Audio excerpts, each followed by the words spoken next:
Mysterious, atmospheric music begins. Have you ever felt a whisper of the past on the wind? A faint echo from a time long before recorded history? We often hear stories of the Greek gods on Mount Olympus or the Norse deities of Asgard. Their names are legendary. But what about the gods who were silenced? The ones whose temples have crumbled to dust and whose names have been erased by conquest and the relentless march of time. Today, we journey into the heart of Africa, not to revisit the famous pantheons you might know, but to seek out the shadows, to listen for the whispers of the hidden ones, the ancient African gods erased by time. This is a story of lost history, of cultural memory, and of the powerful deities who once shaped civilizations, only to be forgotten. Let's travel back thousands of years. Imagine bustling civilizations across the vast African continent. In the fertile lands of Nubia, south of ancient Egypt, the kingdom of Kush flourished. They worshipped their own powerful gods, deities who were not mere copies of their Egyptian neighbors. One of the most prominent was Aptamak, the lion-headed warrior god. He wasn't just a symbol of strength, he was the divine protector of the Kushite rulers,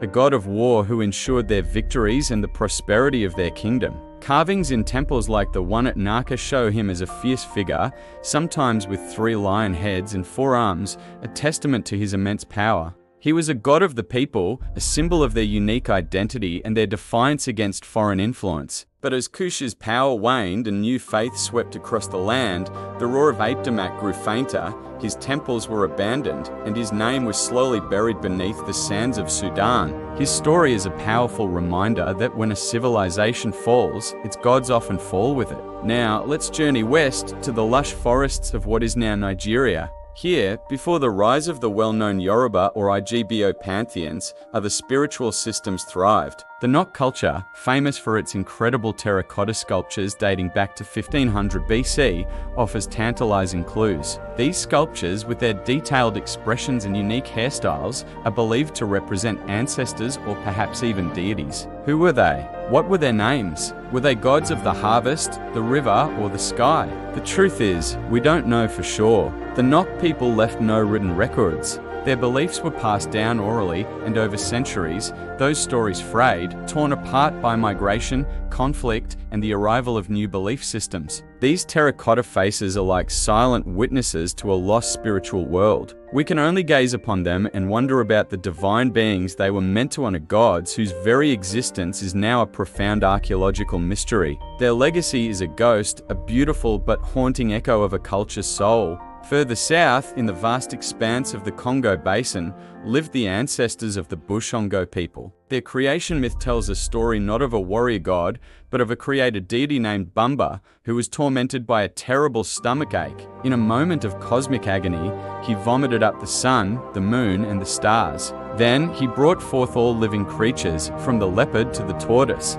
Finally, he created humanity. This isn't a story of grand battles or divine judgment, but of creation born from discomfort and relief, a uniquely organic and relatable concept of divinity. Bumba was not a distant, all-powerful king, but a creator who experienced pain. However, as trade routes brought new cultures and eventually European colonizers into the Congo, belief systems were violently upended. Ancient stories like the creation of Bumba were dismissed or suppressed, replaced by foreign doctrines. The god who birthed the universe from his own being was pushed into the footnotes of anthropology, another casualty of cultural erasure. Let's turn to the windswept coasts of southern Africa, home to the San people, one of the oldest cultures on Earth. For tens of thousands of years, their spiritual world was rich and complex, centered around a creator god known as Kagan or Kagan. He was not a human-like god, but a shapeshifter, most often appearing as a praying mantis. Kagan was a trickster deity, clever, unpredictable, and often comical, but also the source of all life and wisdom. He taught humanity how to live, hunt, and survive. His stories, passed down through generations around flickering fires, were the cultural glue that held the San society together. These weren't just myths. They were survival guides, moral lessons, and a deep spiritual connection to the land. But as settlers encroached upon their ancestral lands, the San people were displaced and persecuted.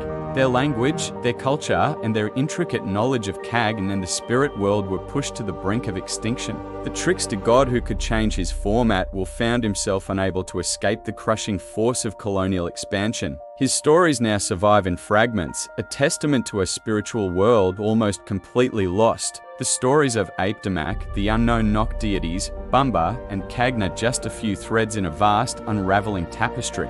Across Africa, countless other deities have been lost. Who were the gods of the great Zimbabwe civilization, the builders of that magnificent stone city? What divine beings did the people of the ancient kingdom of Axum in Ethiopia pray to before the arrival of Christianity? The ruins they left behind are silent. The carvings have faded. The winds carry no names, only dust. This erasure wasn't a gentle fading. It was often a violent process. Conquest, the transatlantic slave trade, and colonization were not just wars on people. They were wars on culture, on memory, and on the gods themselves. New religions were imposed, and indigenous spiritual practices were demonized and brutally suppressed. To erase a people's gods is to sever their roots, to tell them that their history, their wisdom, and their very identity are worthless. It's a form of conquest that lasts far longer than any physical occupation. But are they truly gone? Perhaps not.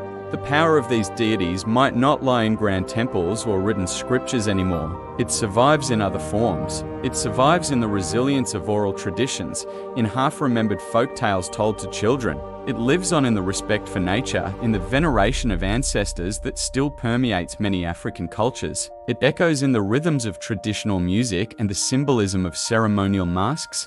These are not just cultural artifacts. They are the living remnants of ancient belief systems, fragments of a spiritual DNA that has refused to be completely destroyed. The hidden ones may no longer have names we recognize, but their essence, the values they represented, the natural forces they embodied, the community they protected endures. They have become part of the land itself, their power absorbed back into the mountains, rivers, and forests they once ruled. So, the next time you look at ancient ruins or see a faded rock painting, don't just see a relic of a dead past. Listen closer. Try to hear the whispers carried on the wind. These are the echoes of the hidden ones. They are a powerful and poignant reminder that history is written by the victors and that countless stories of profound meaning and beauty have been deliberately or accidentally left out of the book. Exploring these lost pantheons is not just an academic exercise. It's an act of reclamation. It's about restoring dignity to forgotten cultures and acknowledging the vast, complex, and diverse spiritual heritage of the African continent. Their names may be lost to time,